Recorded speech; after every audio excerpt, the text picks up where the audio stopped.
amigos, buenas tardes, ¿cómo están?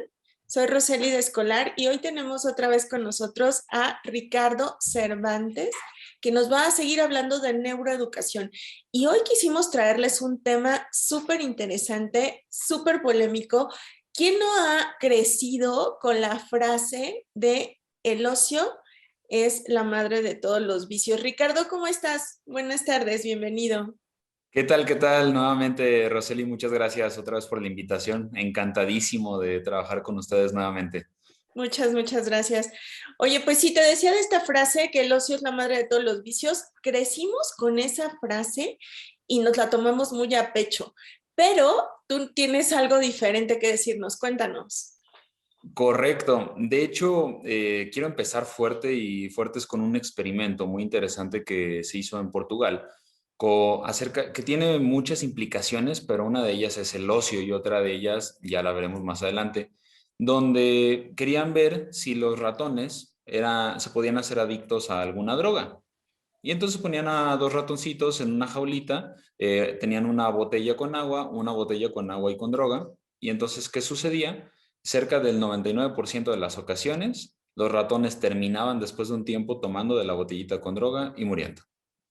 Pero después el científico que hizo esto dijo, oye, pues es que no hay ninguna otra opción más que tomar agua, de una o de otra, pero no hay ninguna otra opción.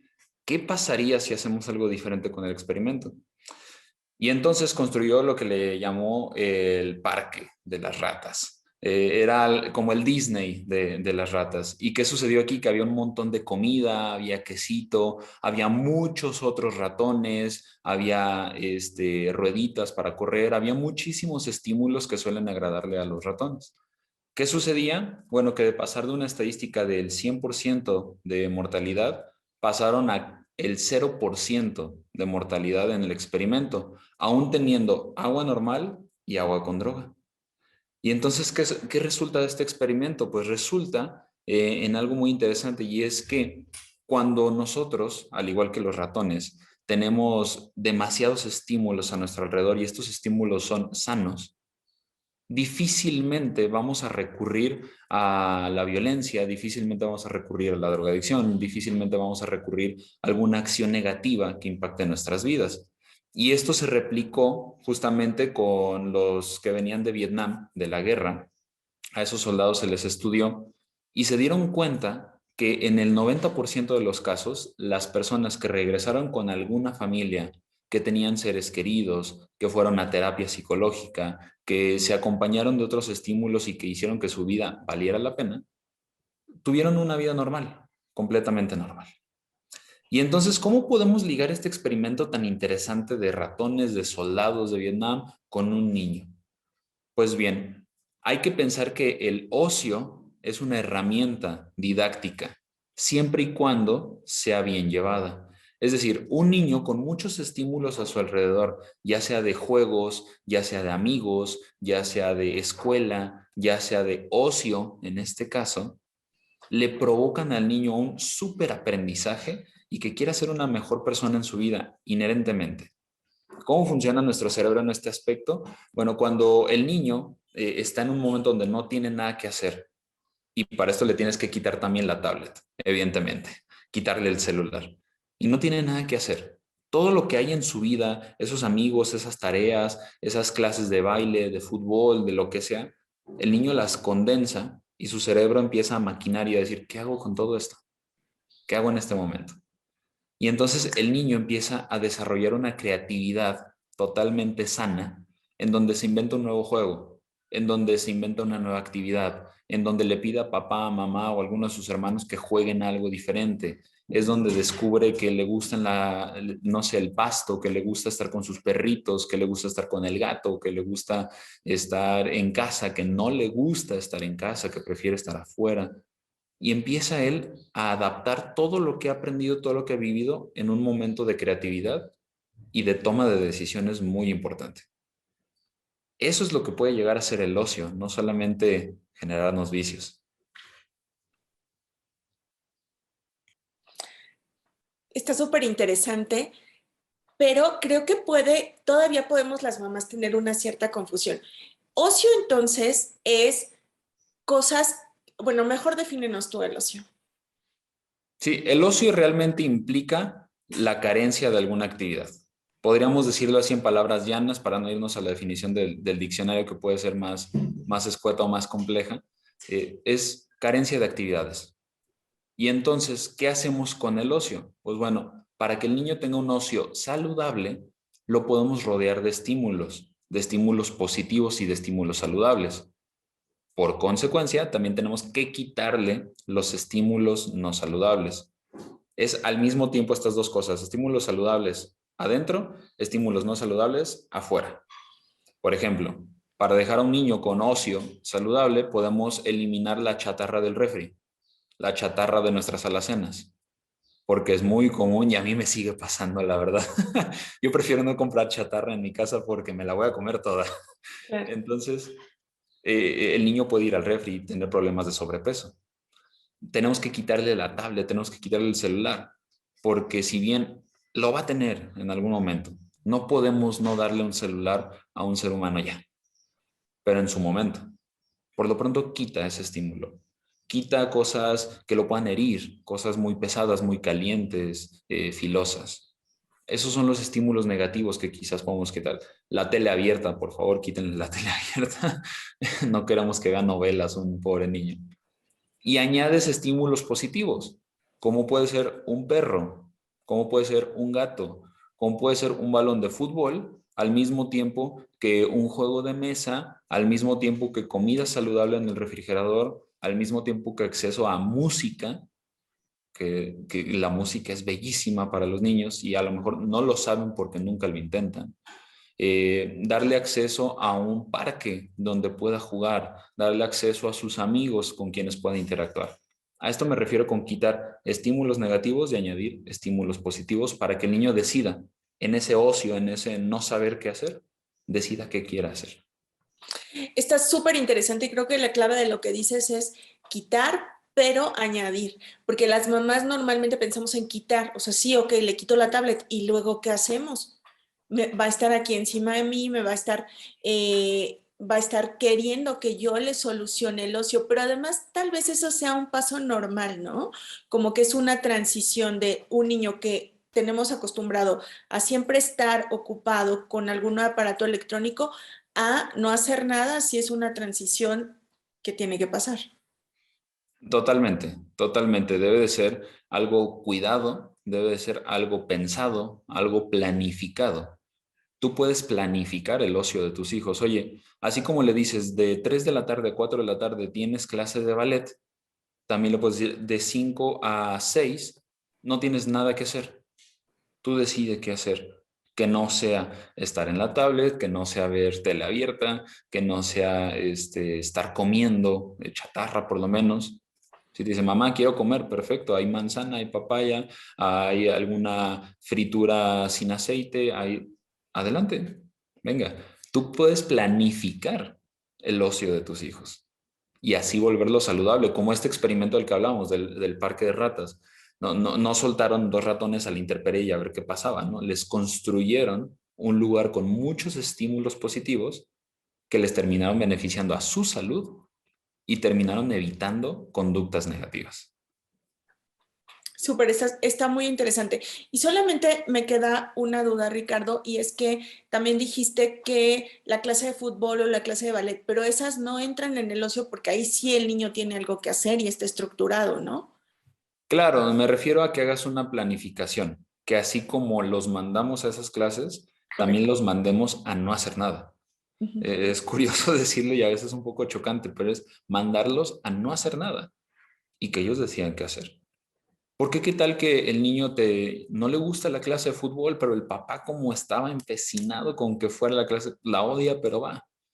¿Y qué tal que ese niño le dice, oye papá, ¿me puedes poner música de esa que me pones siempre? ¿De cuál? ¿De los ochentas? ¿De los ochentas? Claro, adelante. Y resulta que tienes un niño que le gusta la música clásica. Entonces, a eso me refiero con darles sus actividades que las deben de tener, evidentemente, pero darles tiempo de no hacer nada y que ahí su cerebro recopile toda su información y toda su experiencia de vida hasta el momento para que logren algo. Esto, de hecho, también tiene un sustento, todo lo que estoy diciendo en realidad tiene un sustento científico, pero esto tiene específicamente un sustento en algo que sucede mientras dormimos. Mientras dormimos, la gente piensa que no estamos haciendo nada. Piensa la gente que es cuando más descansamos, que es cuando nuestro cerebro prácticamente se apaga, nuestro cuerpo casi que se apaga, se pone en modo avión por lo menos. Y es exactamente lo contrario. Durante el sueño es cuando nuestro cerebro más trabaja. Nuestro cerebro le podemos conectar algunos aparatos, uno de ellos se llama electroencefalograma, que mide la actividad cerebral por medio de la electricidad. Y resulta que cuando dormimos, nuestro cerebro se ilumina como si fueran Las Vegas. Se ilumina totalmente, está trabajando, trabajando, trabajando, trabajando nuestro cerebro cuando estamos dormidos. Lo único que se apaga es la zona de aquí de enfrente, que se llama corteza prefrontal, que es la zona de la razón. Esa es la que sí se apaga. De ahí que tengamos sueños tan locos y que sean totalmente absurdos o irracionales, es porque está apagada la zona de la razón, que es toda esta. Entonces, esa es otra muestra de cómo el no hacer nada es cuando hace que nuestro cerebro trabaje mucho más para un fin en específico, ya sea aprender, ya sea relajarse, ya sea disfrutar, ya sea entender la vida. Hay muchísimas cosas que hace nuestro cerebro mientras no hacemos nada. De hecho, algo que hace mucho daño a los niños y a los seres humanos en general es tener un exceso de actividades. Es una patología a nivel psicológico el que de 12 a 1 tienes esta actividad, de 1 a 2 esta, de 2 a 3 esta, de 3 a 4 esta. Es una patología psicológica porque estás tan envuelto en tus actividades que pierdes noción de quién eres tú, de qué es el mundo, de qué está pasando alrededor tuyo. Y hay tratamientos, hay terapia psicológica para los niños enfocada a esto, porque los papás los tienen haciendo, haciendo, haciendo, haciendo, haciendo, haciendo. Y eso también provoca perjuicios al niño. Sí, claro, me imagino que si estás desconectado, que si te desconectas de ti mismo, bueno, pues amigas, es mucho más difícil que se autorregulen los niños, ¿no? Exactamente, porque va a saber qué hacer el niño con esa falta de actividades. A mí me encanta y la verdad lo confieso, sí, veo tele y tengo Netflix y por supuesto, es que no está mal satanizar una actividad, sino el exceso de actividades o el ocio con elementos negativos, como solamente tele o solamente tablet o solamente actividades que no le gustan al niño. Y tenemos que hacer esa mezcla de actividades y dejarlo que no haga nada. Está súper interesante. Y también cuéntanos qué hacer cuando el niño va a venir y te va a decir, es que estoy aburrido, es que estoy aburrido, mamá, estoy aburrido o aburrida. Cuéntanos qué podríamos hacer ahí. Sucede algo bien curioso. Hablabas de frases con las que nos han educado desde chiquitos y hay otra que nos dicen, trata a los demás como a ti te gustaría ser tratado. Y eso es completamente equivocado. ¿Por qué? Porque la otra persona no eres tú. La otra persona quizás necesita un trato diferente al que a ti te gusta. Me explico. Yo soy un hombre que habla más de lo habitual, que los hombres promedio, pues me dedico a esto, pero hay momentos donde simplemente quiero que la gente sea concreta, que sea rápida, que sea al grano. Pero hay otras personas que no. Hay otras personas que les gusta que le cuentes toda la historia, que les cuentes la magia, los aditamentos, las historias alrededor de esto para que sea más lindo. No los puedo tratar igual que a mí, porque los voy a aburrir. La respuesta entonces sería, trata a los demás como a ellos les gustaría ser tratados. Si tu niño llega aburrido contigo y te dice, mamá, estoy aburrida, papá, no sé qué hacer, lo que tú le aconsejes normalmente va a ser lo que a ti te gusta hacer. Me gusta el fútbol, ¿qué le voy a decir a mi niño? Vamos a jugar fútbol. Me gusta ver películas, ¿qué le voy a decir a mi niña? Vamos a ver películas. Y eso puede ser que esté mal, porque le estoy dando lo que yo quiero, no lo que él quiere. ¿Qué hago? Papá, no tengo nada que hacer. Mamá, estoy aburrido. ¿Qué te interesa hacer? Tablet. No. Ya sabes que no. Este es tu momento de cero tablet. ¿Puedo salir a jugar con mis amigos? Adelante. Oye, ¿puedo hacer una videollamada con mi amiga tal? No es el uso de la tablet para atontarte, es para convivir con otra persona. Adelante. Oye, mamá, es que quiero bailar. Perfecto, vamos a bailar. Tú investiga y pregunta al niño qué es lo que quiere. Ese es parte del proceso creativo. No tengo nada que hacer, ahora me voy a cuestionar. ¿Qué debería de hacer? ¿Qué quisiera hacer? Cuestiónale eso al niño. Déjale que genere sus propias respuestas y quizás te sorprendas un día de qué es lo que quiere hacer. Qué interesante, tienes toda la razón. Y pues solamente eso, recuerden que es un proceso y también recuerden que Ricardo es especialista en neuroeducación y todo lo que nos está diciendo es súper interesante porque tiene que ver con el desarrollo del cerebro de nuestros hijos. Correcto. De hecho, hay un podcast muy interesante que quizás valga la pena que algunos aquí lo pudieran ver. Se llama Niñología. Está en Spotify y justamente la conductora no es neurocientífica, ni mucho menos. De hecho, es una actriz, pero se apoya en muchísimos neurocientíficos, en pedagogos, en psicólogos.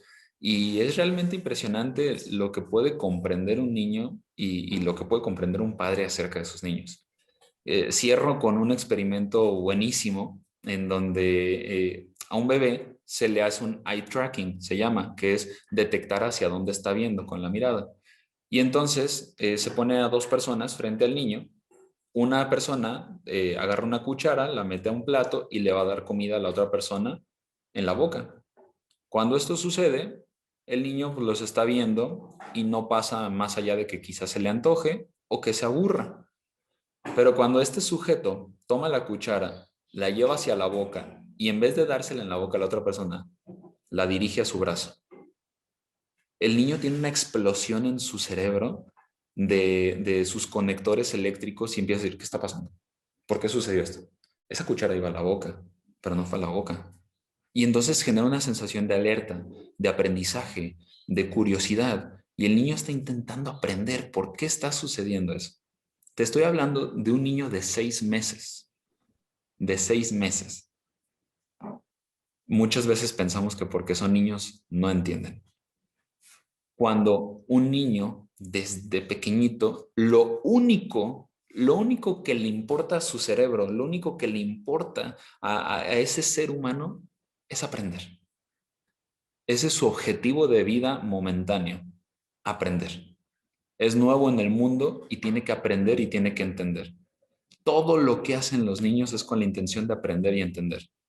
Entonces, no digamos que al cabo es un niño, no entiende. Está intentando entender. Incluso que lo trates como tonto, lo puede llegar a entender. Que lo trates como una persona inteligente, lo puede llegar a entender. Qué interesante. Pues bueno, este es uno más de los tips que nos trae Ricardo. El ocio es la fuente de la creatividad y también del aprendizaje. Rompemos todos los esquemas, Ricardo. Muchas gracias por esta cápsula y bueno, pues vamos a seguir investigando acerca de neuroeducación. Al contrario, gracias a ti, Rosely, nuevamente por la invitación. De verdad, dense la oportunidad de echarse un clavado en la cabeza de sus hijos, en qué sucede con sus hijos. Hay un montón de libros, de documentales, léanlos, es bellísimo aprender sobre ellos. Un placer y para servirles como siempre, Rosely. Muchas gracias, Ricardo. Nos vemos pronto. Hasta luego, Hasta luego. amigos.